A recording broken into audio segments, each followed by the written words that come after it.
Bill Kreml and J.R. Myers. I'm Amy Treat, and this is the Presidential Debate Series.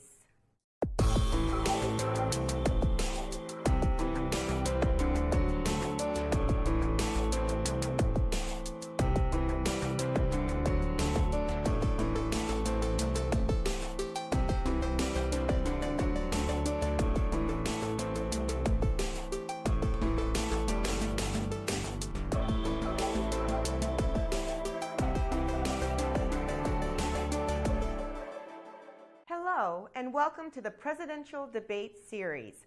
I'm your host, Amy Treat. Today we have two candidates from the Constitution and Green parties. Joining us via Skype is Bill Kreml of the Green Party. He is a distinguished professor emeritus at the University of South Carolina. He earned his PhD from Indiana University in 1972 and a law degree from Northwestern University in 1965. He is the author of several books, including The Bias of Temperament in American Politics, Psychology, Relativism, and Politics, Relativism and the Natural Left, and the Anti-Authoritarian Personality. And also joining us via Skype is J.R. Myers of the Constitution Party. Mr. Myers has served in the Montana Republican, Libertarian, and Reform parties, the last two of which he chaired. He was a member of the Alaskan Independence Party for 7 years, rising to become vice chair. In 2010, he founded the Alaska Constitution Party, which is a formal affiliate of the National Constitution Party. Gentlemen, thank you both for joining us. Thank you, Amy. Yes, thank you, Amy. So, Mr. Myers, let's start with you. Mr. Myers, you write on your website that you affirm the integrity of the international borders of the United States and the duty of the federal government to guard and protect those borders. What would you do about the millions of immigrants who are in the U.S. illegally? Well, I think it's important to know who's in our country and why they're here. I think the first order of government is protecting our citizens, and you can't have citizens without a country, and you can't have a country without borders. So therefore, it's an imperative that our federal government does protect our borders. I believe, we have a massive problem on our hands. It's getting worse every day. I would advocate closing the borders to any further immigration at this time until we can ascertain again who is here, what they're doing here, and if they have a legitimate purpose here. But if they are illegally here, they do need to be deported unless they can establish a legitimate case for asylum. Mr. Kreml, what do you think about what he just said? Well, I see it somewhat differently. Mr. Myers is right that these people are illegal, but they're a little more than illegal, okay? They've been under contract, some of them for many years. They've lived here for a long time. They've paid taxes, and they've been here because their employers want them to be here, the corporations and so forth. And so it's a little bit different than just saying, well, these people aren't legal. I really do not want to break up families. I think that's extremely important. And I just don't see how you can round up 11 million people and send them back. It's a serious problem. We have the right to have our borders. We have the right to security. We see that there are terrorists out there. But I'm not prepared to take a whole body of people who have worked here for a very long time and have been willingly kept here for a very long time, to take these families and to break them up. Mr. Kreml, the Green Party supports a graduated supplemental income or negative income tax that would maintain all individual adult incomes above the poverty level, regardless of employment or marital status. How much should this amount be? I think you have to start small. I mean, first of all, we are working toward a $20 trillion deficit. Not deficit, I should say debt. The deficit is the annual damage that we do. We're not as in bad shape as some countries, but still, we are now a little over 100 as a percentage of the GDP. So we've got to be careful with our money. But you know, we have the military industrial complex, and so I think there is money to be found. And again, I don't know if I can put a figure on it, but I do believe that it's going to someday have to be some floor, because so many jobs have been offshored, they've been outsourced, many of them have been robotized. So, you know, we've got some very serious problems here, and I do think some kind of floor is necessary. Mr. Myers, can you respond to that question? Well, I oppose the income tax to begin with. I think that the IRS and the federal income tax are actually illegitimate and extra constitutional, never properly ratified, and outside of the legitimate purview of federal government. So I do not believe that the federal government should be in the wealth redistribution process. So that would be my answer to a socialist plan of wealth redistribution. Again, never in our founders' concept that the federal government would ever reach the kind of gargantuan proportions that it now has reached, and would be involved in the minutia of our lives in every aspect, and seeking more and more control over our daily existence. So no, I'm very opposed to that kind of scheme. But you would not have any kind of safety net for those people that are falling below the poverty level? The federal government constitutionally is very limited. It's very prescribed in its activities. Most of the power resides in the states and then in the people. So I advocate returning most responsibility back to the states where it legitimately belongs, and to the people through free association, nonprofit organizations, volunteer groups, that type of thing.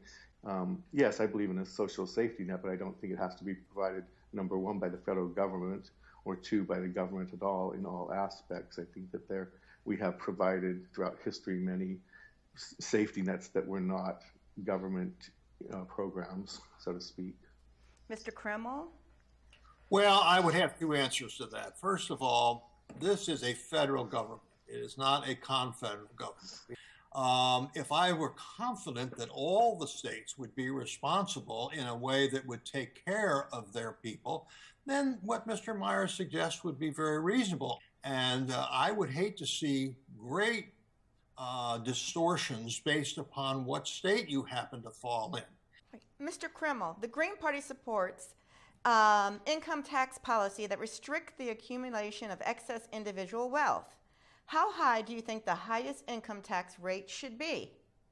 I'm an old timer, Amy. I'm going to be 75 years old here very shortly. I enlisted in the Army Reserve over 57 years ago. Can you believe that? 3rd of February 1959, my commander-in-chief was Dwight D. Eisenhower.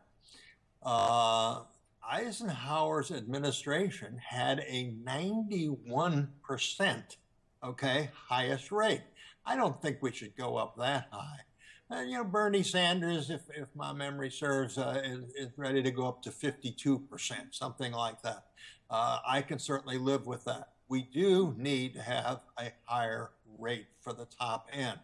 We also can do some good by cutting back on some of the payroll tax, which was put in by Ronald Reagan in 1983 after he almost bankrupted the country with the too generous income tax cuts on the rich in 1981. Well, Mr. Myers. Well, again, I don't believe that the income tax is a legitimate tax, and so I don't believe in any income tax. I believe that the Constitution speaks of tariffs as a way to fund the federal government. And again, if the federal government were operating within its legitimate purview, it would be much greatly diminished in its size and appetite for, revenue. So, I'm envisioning a federal government eventually at perhaps 10% of its current size, which would certainly also lead to a decrease in the need of revenues to fund such a government. And I also believe in bilateral trade agreements, not these multinational secretive trade agreements that lock us into disadvantageous situations. There's where we really disagree. I think the 16th Amendment did provide for a federal, a progressive federal tax. And I would say we've lost a tremendous amount of revenue from corporate tax, which used to be up around 30% of our revenue. Now it's about 9%. The estate tax, the same sort of thing. When I was in law school, the estate tax was paying for 5, 6, 7%. But now, it's been weakened so badly that only the very top, few thousand people pay any estate tax at all. You've got to fund what the people want, and it's not just the government. Go ahead. Yeah. Yes, we need to go on, but Mr. Myers, you're right that one of the functions of the Second Amendment is defense against tyranny. How exactly does gun ownership protect Americans from tyranny? Well, all we have to do is go back to the Revolutionary War. I mean, that's where it all began. And when the government at that time decided to oppress the people to such an extent that they could no longer tolerate it, then they rose up in defense of their lives, liberties, and the common good. So when it is said that when we fear the government, it is tyranny. When the government fears the people, it's liberty. And so we don't want to, every society that has been disarmed has fallen into tyranny of some kind. Mm-hmm. And always before great purges, such as the Stalinist or even with the Hitler, they disarmed the populace before they started their putsches and really became aggressive tyrants. And so the great danger is that a disarmed population would not be able to defend themselves. And historically, governments have been the greatest perpetuators of genocide in the last century. So the governments truly are a concern when they are not held accountable. And the most accountable means is by having an armed populace. Mr. Krimmel, would you like to respond to on the Second Amendment? Yeah, I am outraged by the case that held the kinds of rights for individuals in the Second Amendment.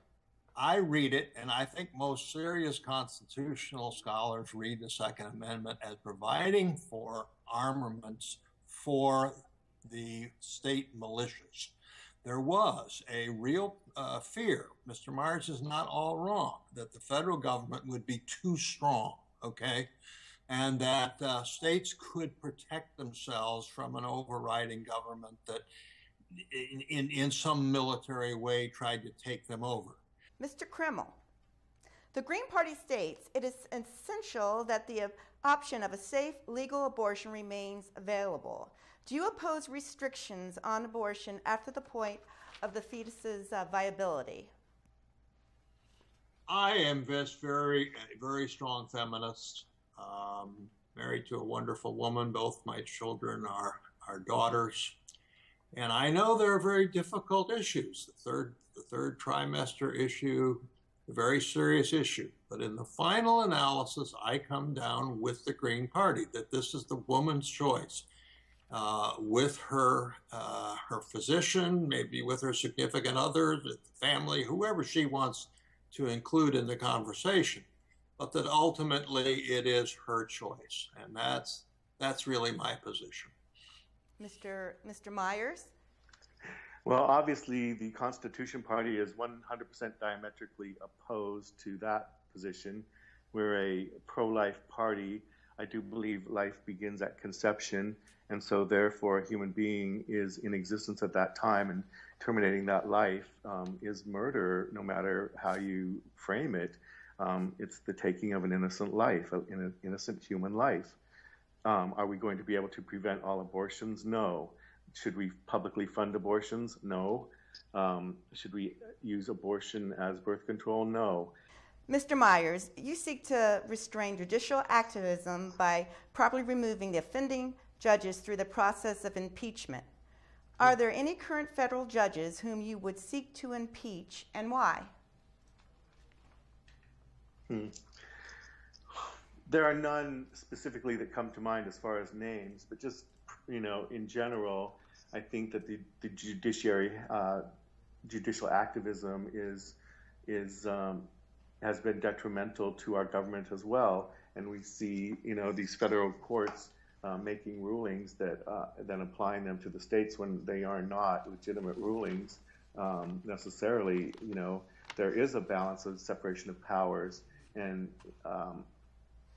the federal judiciary has at times assumed an almost tyrannical or authoritarian powers upon itself, and has often circumvented the legislative process, and that was never the intent. So I'm not going to give any specific names, but those who fail to honor their oaths of office, which is to uphold the Constitution, need to be removed. And I do not believe in lifelong appointed judges. They should be subject to election. Yeah, I have a very, very different take on that. If you look at judicial activism, it goes well back into the English common law. You're talking about Glanville, you're talking about Bracton, you're talking about Sir Edward Coke. The law progressed by judicial rulings as well as by legislation. Following that, what we need to understand is that there were 4 periods of judicial activism before Earl Warren, and they were all conservative. We started off with John Marshall, who created judicial review. It wasn't in the Constitution, but he wanted judicial review to protect property owners and creditors, okay? And then you went into Stephen Field, substantive due process in the late 19th century to protect the corporations, the Santa Clara case and things like that. And then you go into William Howard Taft, who struck down a lot of progressive legislation in the 1920s. And then the first 4 years of Charles Evans Hughes, striking down the FDR New Deal legislation. So there's been judicial activism forever in the English common law and through the American system. What bothered conservatives was that you finally got a liberal activist, which you did. I have no argument that Warren created law. But as I say, the English American tradition have always created law, and it shouldn't happen frequently. But when the legislative and executive branches do not provide essential justice, as in the case of our African American citizens, and they've had time to correct that, then it is wholly appropriate for the judicial branch to step in and protect natural law kinds of rights. To state that the judicial branch can create legislation is absolutely contrary to our Constitution and should not be allowed. Again, I would go for the jury nullification, but no, the judges are to rule on existing laws, not to fabricate laws out of thin air. All right, let's take some questions from our viewers. This is from Clint Wade. What would you do about the threat of Islamic terrorism? Who would like to take that first? I'll take that. This is JR. Okay. Islamic terrorism has expressed itself as a threat to us. They have taken measures to attack us in our cities, in our cities throughout the world. They're attacking and killing innocents. It's a very serious issue, and we need to respond aggressively. Again, the first order of government is defending its citizens and its borders, and so we cannot allow people to be traveling across our borders with impunity and with nefarious intent. Mr. Krimmel. Well, I see it in a wholly different framework. What we have, people refer to the Middle East conflict. I quit using that term many years ago. What you have is an Abrahamic civil war. there are Islamic terrorists. There are also Christian terrorists. There are also Jewish terrorists. There has been a battle going on. Some people say for 1,400 years. Maybe that's true. But there are extremist groups in all three of the principal Abrahamic religions. We, for example, for a long time proselytized in the Muslim world. We also have attacked the Muslim world. Last year, we dropped over 23,000 bombs on Muslim countries. Barack Obama, who won the Nobel Peace Prize and held himself out to be a peace president, has bombed 7 Muslim countries. So, this has gone actually all 3 ways for a very long time. Well, we have another question from Natalie Harmon. What changes would you make to Obamacare? Mr. Myers? I would begin to dismantle it. I think it is, again, even though the courts have ruled in favor of certain key elements of it, I don't see it as a constitutional law. And again, how is it that the Congress can pass these huge, voluminous laws without even reading them? And then, the unintended consequences are destroying our economy, it seems to me. Well, Mr. Krimmel, what do you say? Well, my answer is at the other end of the continuum, as you might have guessed. I mean, we need to go to single-payer Medicare for all. We should have done that at the beginning. The ACA Act has flaws, but it got rid of the donut hole. It got rid of pre-existing conditions. It got rid of annual caps. And it's included, 17, 18 million people who weren't included. We're down to only 10% of the population, or somebody doesn't have some kind of health care. The entire developed world has some kind of public health care system. Okay, we're the last to do that, and I think this is something that clearly falls within the necessary and proper clause, and it's ultimately very constitutional.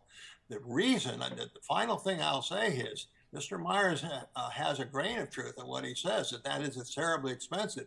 The reason it's terribly expensive is that we let hospital costs, doctor costs, pharmacist costs, insurance costs skyrocket for decades. And then when we finally got into it through the public sector, oh, yes, it was very expensive. But that's because we didn't stand up to these interest groups long, long ago. Okay, and now it's time for Answer This, where each guest asks a question directly to the other. Who would like to go first? I'll go first. Okay. This is JR. So I would ask Mr. Krimmel, where do our rights come from, our individual or our personal rights, our constitutional rights? Where do those rights come from? From whence are they derived? Well, those rights have a long history, and I'm not going to give an academic lecture here, but we have rights that went back to Magna Carta and actually pre-Magna Carta. Okay, so there's been an understanding that individual citizens in a free society have certain protections. And as you know, these evolved through the English period and then were in state constitutions, not all state constitutions, but were in state constitutions before our federal constitution. And then, as you know, the founders put in, mostly the anti-federalists, who put in protections. So it's something that has evolved legally and politically. Once again, I'm talking hybrid here. It's not all one, it's not the other. But there certainly is a sense that there are fundamental rights that should not be violated. And Mr. Krimmel, would you like to ask Mr. Myers a question? What I would ask Mr. Myers is, how do you take what was, without question, a wonderful 18th century document, and how do you adapt it to the 21st century without some sense of flexibility and organic sense of growth? Well, I would answer that to say that while our technology has changed, our fundamental human nature has not. And so the Constitution was brilliant in addressing human nature by understanding the desire to aggrandize power and authority and wealth, and thereby because of that, they devised a system of separation of powers so that that would be harder to do. Yes, I don't see where it's irrelevant because there are means within the Constitution whereby it can be lawfully changed, although I am in opposition to the so-called Fifth Amendment Constitutional Convention that some are trying to organize. I don't think a Constitutional Convention is the answer, but there are means to amend the Constitution, obviously, and those have been employed in the past. They're very difficult, as they should be.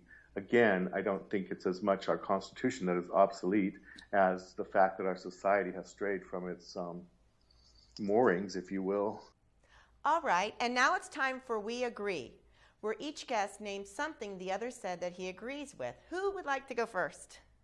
Oh, I'll go first Okay. if you don't mind. That'd be great. Because I certainly agree with Mr. Myers on one thing, and that is that we do not need a constitutional convention. It's uncontrollable, and we just have no idea what we would come up with. The amending process is fine, and I think there are some amendments that we should be seriously considering.